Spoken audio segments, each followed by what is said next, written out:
Hello students, welcome to ब्रा classes. आज हम मैथ का ये क्वेश्चन सॉल्व कर रहे हैं। क्वेश्चन पेपर वाला क्वेश्चन है। इस साल यूपीएससी सीएपीएफ 2022 में जो पेपर हुआ है उसमें पूछा गया था, और ये क्वेश्चन वैसे भी अक्सर एग्जाम में पूछा जाता है। 2 साल पहले यूपीएससी ने सीसेट में भी पूछा था। ठीक है, तो इसको सॉल्व करने का कोई ऐसा टेक्स्ट बुक मेथड नहीं होता है, इसको बस कैलकुलेट करना होता है। लेकिन कैलकुलेट करने में 1-2 चीज़ें ध्यान रखनी होती हैं जिससे कैलकुलेशन गलत ना हो, तो वो हम इसको सॉल्व करते वक्त देखेंगे। और जो 1-2 बातें होती हैं ध्यान रखने वाली, वो मैं सॉल्व करने के दौरान ही बताऊंगा। Alright, so let's start. Question में क्या रहा है कि एक क्वेश्चन पेपर है जिसमें 25 क्वेश्चन पूछे गए हैं। सही जवाब देने पे 4 मार्क्स मिलते हैं, गलत जवाब पे 1 मार्क्स कट जाता है। और जिस बच्चे ने पेपर दिया है उसने 74 मार्क्स स्कोर किए हैं। ठीक है, उसको 74 मार्क्स मिले हैं। तो उसने कितने क्वेश्चन नहीं अटैम्प्ट किए हैं ये बताना है। ठीक है, इस क्वेश्चन में क्या चीज़ें ध्यान रखनी होती हैं, तो सिंपल सी बात है, अगर उसने सारे अटैम्प्ट कर लिए होते तो 25 चौका 100 मार्क्स मिल जाते, जो उसको मिले नहीं हैं। मतलब या तो उसके कुछ इनकरेक्ट आंसर हैं या तो उसने कुछ अटैम्प्ट नहीं किए हैं। ठीक है, यहाँ पे इनकरेक्ट तो नहीं लिखा हुआ उसने कितने किए, लेकिन वो भी आप पता कर सकते हैं कि सवाल गलत हुए हैं कैसे। अगर हर क्वेश्चन पे 4 मार्क्स मिल रहे हैं, तो अगर उसने सिर्फ सही क्वेश्चन किए होते और कुछ छोड़ दिए होते, गलत एक भी ना करता, तो जो मार्क्स उसको मिला है वो 4 का ही मल्टीपल होता है ना। लेकिन यहाँ पे 74 मार्क्स है जो 4 का मल्टीपल नहीं है। इसका सिंपल सा यही मतलब है कि उसने कोई ना कोई क्वेश्चन गलत भी किया है, तभी 74 मार्क्स आया है। ठीक है, ये 1-2 चीज़ें हमें ध्यान रखनी होती हैं। इसके बाद फाइनली सॉल्व कैसे करेंगे, इसमें हम सीधा ऑप्शन रख के देख लेंगे। जो ऑप्शन सेटिस्फाई करेगा वो हमारा आंसर हो जाएगा।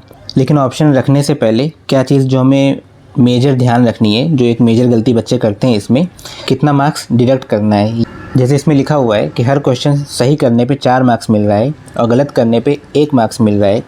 तो आप बताइए इफ़ेक्टिवली अगर वो कोई क्वेश्चन गलत करता है तो उसके कितने मार्क्स डिडक्ट होने चाहिए टोटल मार्क्स में से? 100 में से 5 मार्क्स, राइट। क्यों?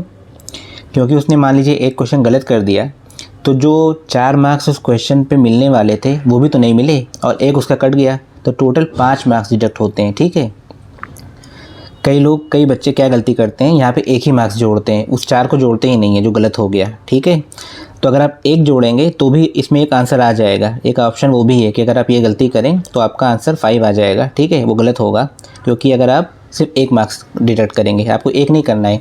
जब भी क्वेश्चन गलत होता है 5 मार्क्स डिडक्ट करने हैं, क्योंकि यहाँ पर 4 मिल रहा है। फाइन, अब इस बात को ध्यान में रखते हुए कि हर क्वेश्चन पे हमें 5 मार्क्स डिडक्ट करने हैं, हम पहला ऑप्शन रख के देख लेंगे। जैसे पहला ऑप्शन 4 है, अगर मान लीजिए पहला ऑप्शन ही राइट है तो उसने कितने क्वेश्चन अटेम्प्ट किए होंगे? अगर 4 छोड़ दिए मतलब 21 अटेम्प्ट किए। अगर उसने 21 क्वेश्चन अटेम्प्ट किए तो उसको मार्क्स कितने मिलेंगे? 84। ठीक है, लेकिन उसको टोटल एक्चुअली में कितने मार्क्स मिले? उसको एक्चुअली में मार्क्स मिले हैं 74। यहाँ पे डिफरेंस कितना है? 10 का। 10 किसका मल्टीपल है? 5 का। मतलब 2 क्वेश्चन उसके अगर गलत होंगे तो उसको 74 मार्क्स मिल जाएंगे।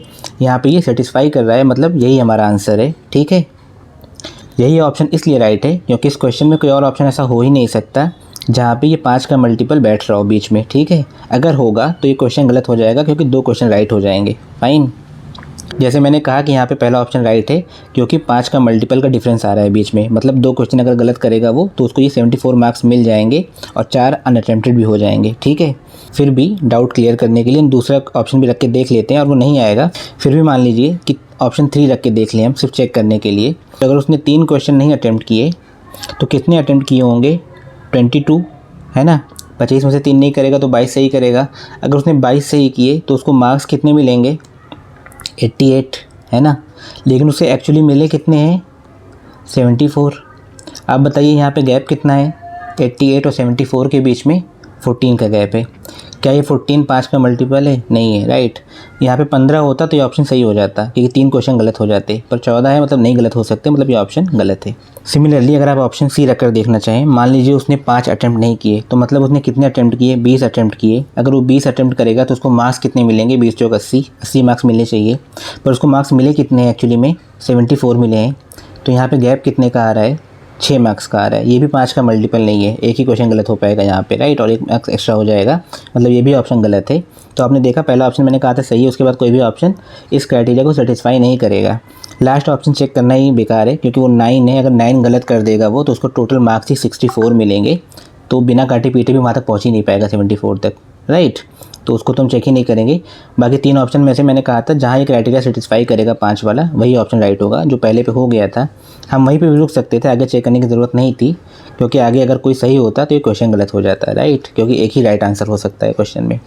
तो आई होप आपको समझ में आ गया हो कि क्वेश्चन पेपर वाले जो क्वेश्चन आते हैं उनमें हम क्या कैलकुलेट करते हैं, हम इफेक्टिव मार्क्स कैलकुलेट करते हैं। ठीक है, जब भी कोई क्वेश्चन गलत होता है तो उसका जो नेगेटिव मार्क है सिर्फ वही माइनस नहीं होगा जो उस पर प्रॉस्पेक्टिव मार्क्स मिलने वाले थे। मतलब अगर वो 4 नंबर का क्वेश्चन था और एक उस पर कट रहा था तो टोटल 5 मार्क्स डिडक्ट करेंगे हम। ठीक है, क्योंकि वो 4 भी तो नहीं मिले जो मिलने चाहिए थे। इस बात का हमें ध्यान रखना होता है, तभी कैलकुलेशन सही आता है। अगर अपना कैलकुलेट करते इस 4 को तो आपका ऑप्शन सी आ जाता 5। ठीक है, जो गलत होता आपका ऑप्शन ए है 4। I hope it is clear. फिर भी आपको कोई डाउट हो तो आप कमेंट करके पूछ सकते हैं। See you in some other video. Till then take care.